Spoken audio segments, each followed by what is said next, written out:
In the small provincial town, life had always flowed at a measured pace. Everyone knew each other by face, knew who worked where, who had which habits, who was friends and who was enemies. But there was also something that united all the residents: fear of the local police. These men had long ceased to be protectors of the law. They had turned into a little army of self-appointed rulers who felt themselves masters not only of the streets, but of people's fates. Ordinary citizens could be stopped for no reason, humiliated, beaten, robbed of money or property. Complaining was pointless, complaints ended up on the same policemen's desks, and the fate of the complainant became even worse. That day the city streets were especially quiet. People hurried about their business, trying not to catch the patrol's attention. On the square near the old market, a khaki-colored jeep stopped. A woman stepped out, tall, slender, dressed in a strict military uniform. Her stride was confident, her posture straight, her face calm. She looked straight ahead, as if no one else around existed. The policeman on duty near the market entrance immediately noticed. "Look at that," one nudged the other, a young sergeant with an unshaven face. "Looks like we've got ourselves a general." "A general?" The second laughed, Captain Plotnikov, the senior of the two. "Come on, what army would set foot in this hole? Maybe she's just been playing too much dress up." They exchanged a glance and walked toward the woman. "Hey, pretty lady," the sergeant called out loudly, his tone deliberately crude. "Nice costume you got there. Masquerade? Or trying to scare us?" The woman stopped, turned toward them, and looked them straight in the eyes. Her gaze was cold, piercing, the kind that made even seasoned men look away. But the sergeant only snorted and stepped closer. "Who are you anyway? Got any documents?" She silently handed over her ID. Plotnikov took it, glanced briefly, but didn't bother reading. He snapped it shut and stuffed it into his pocket. "A general, huh?" he drawled mockingly. "That's funny. Maybe sing us a marching song. Or give us a little parade step." The policemen started laughing. Their laughter carried mockery, the desire to humiliate. The woman remained calm, her face unmoved. "Return the document," she said quietly, but firmly. "And if not," the sergeant smirked, "maybe we should tie you up, just in case you're dangerous." They exchanged a look, as if receiving an invisible signal, and both moved toward her. One grabbed her arm, the other shoved her roughly against a wall. People nearby stopped, some even pulled out their phones, but seeing Plotnikov's threatening glare, quickly hid them. Nobody wanted trouble. "Listen here, General," the captain said, gripping her wrist. "Around here, we decide who you are and what you can do. In this town, we are the law. And you're just some outsider." They twisted her arms, slapped handcuffs on her, and dragged her toward a police van. "Where are you taking her?" asked an elderly woman timidly as she passed. "None of your business, Granny," the sergeant barked. "Go home before you end up in cuffs yourself." The van turned onto a deserted road outside town, where the forest began. The policeman laughed, cracking filthy jokes, paying no attention to their prisoner. She didn't resist, didn't speak, only stared ahead. After half an hour they stopped. In the middle of a clearing stood a lone tree. "Well, General," Plotnikov sneered, "you'll stay here and think about who you really are." They tied her to the trunk, fastening the cuffs so tightly she couldn't move. The woman remained silent. No scream, no plea. Only her gaze, straight, firm, almost icy. "Hey, not funny." The sergeant bent close to her face. "Maybe cry for us. Or beg on your knees." In response, silence. "Fine," Plotnikov chuckled. "Let her stand. Maybe she'll learn who's boss here." They lit cigarettes, chatting between themselves, not realizing that far beyond the horizon, something had already been set in motion. The woman moved her head slightly. In her ear was a hidden earpiece, tiny, almost invisible. A single word she had spoken earlier had triggered a chain of events impossible to stop. In the distance came a rumble. At first faint, like distant thunder. The policeman paid no attention, still laughing, discussing evening drinks. But the sound grew louder, turning into a deep roar that made the ground tremble. The sergeant frowned. "You hear that? What's that noise?" Plotnikov listened, cursed, and jumped to his feet. "Sounds like military vehicles." And indeed, out of the forest appeared the first silhouettes. Massive army trucks, armored carriers, a column of soldiers in camouflage. They moved steadily, confidently, taking up the whole road. The policemen froze. Their faces turned pale, cigarettes slipping from their hands. Damn, the sergeant muttered. Is that the army? The roar of engines drowned everything else.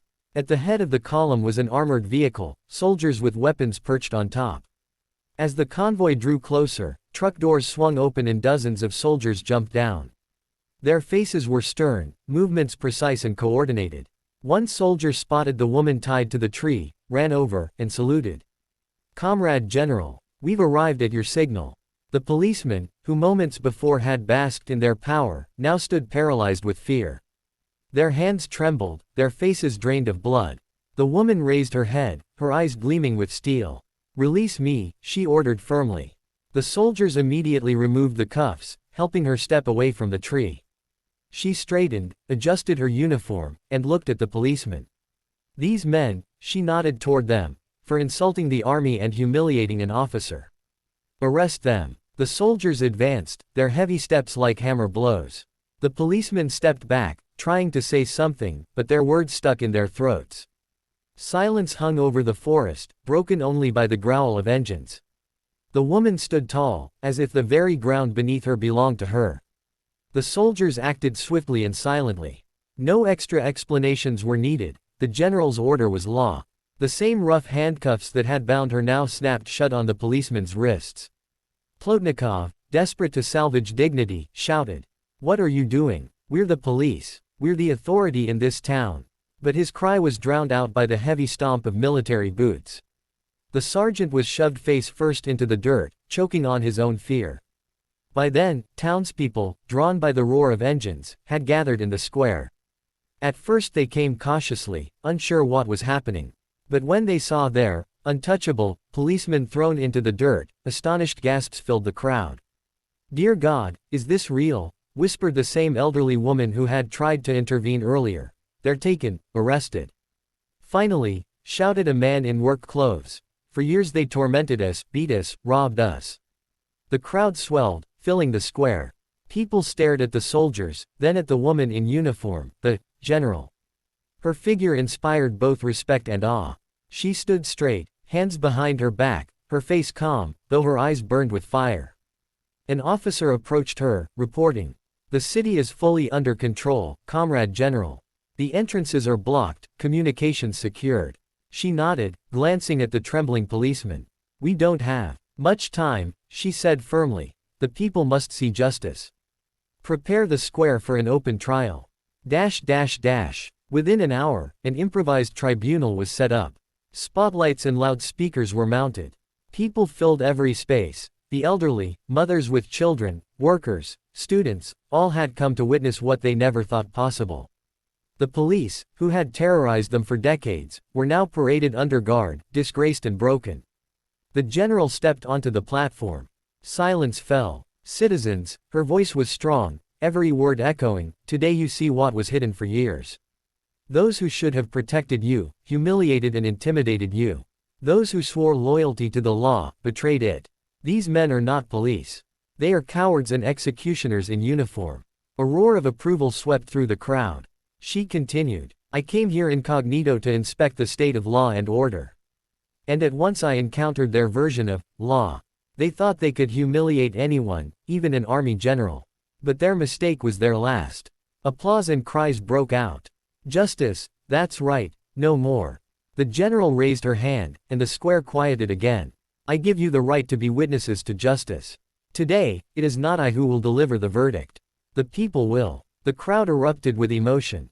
Some smiled through tears of relief, others shouted, others hugged. The policemen were dragged to the center. They looked pathetic, confused, frightened, stripped of their swagger. Their arrogance was gone, replaced with sheer panic. Plotnikov spoke first, his voice shaking. "Listen, we were following orders. We maintained order. Without us, there would have been chaos." "What order?" someone yelled. "You beat my son when he refused to pay a bribe. You jailed my brother for nothing," another shouted. "You stole money from me every time I sold at the market," a woman cried. The square buzzed with accusations. Everyone had a wound to share, every voice added to the damning chorus. The general stood silently, letting the people pour out their pain. This mattered more than any interrogation, for the people to free themselves from fear. Finally, she raised her hand, and quiet returned. "You've heard the people," she said coldly. "Your crimes are known. You have one last chance to speak." The sergeant, pale as chalk, stammered. We didn't mean to, it was the system, we were just." But his words drowned in shouts. "Liar! Bastards, on your knees." Plotnikov lowered his head. He knew there was no defense. The general stepped forward. "The people have spoken. You are stripped of your ranks, your authority, and your right to wear the uniform. You will face a military tribunal for crimes against citizens." Soldiers lifted them and dragged them away. The crowd erupted in cheers. People shouted, clapped, some wept, hugging one another. It wasn't just victory, it was liberation from years of fear. The general descended from the platform, moving into the crowd. She wasn't afraid, on the contrary, she looked each person in the eye. "Today you've seen that justice exists," she said. "The army is not a tool of fear. The army is your shield. And as long as we are here, no executioner in uniform will dare raise a hand against the people." Her words pierced every heart. People shouted her name, thanked her, reached out to touch her hand. Late that evening, the square was still full. People refused to go home, talking about what had happened, building hopes for the future, believing that life would now change. In the town hall, temporarily converted into headquarters, the general sat at a long table with her officers. On the city map, points marked the locations of police accomplices still in hiding. "We'll clear it all," one officer said. "But the main thing is done, the people are no longer afraid." She nodded, closing her eyes for a moment. Memories flashed. Rough hands twisting her arms, the cold bark of the tree, the humiliation. But that humiliation had become the spark that ignited the fire of change. The next morning, decrees were posted, the police were disbanded, control temporarily transferred to the military. On the streets, people smiled. For the first time in years, they felt free. The policemen were taken away under guard. Nobody wanted to see their faces again. And the general, standing on the main square, addressed the people one more time. "Remember, true power does not belong to those who wear uniforms. It belongs to the people. And as long as you stand united, you cannot be broken." The crowd roared, yes, their cry echoing through the whole city. That evening, the general stood by the headquarters window. Beyond the city, engines rumbled, her army remained on guard. She knew much work lay ahead. But this day had become a symbol. The day the people finally raised their heads and realized, they were not alone. And those who once humiliated and terrorized now stood trial. And never again would anyone dare tie a general to a tree.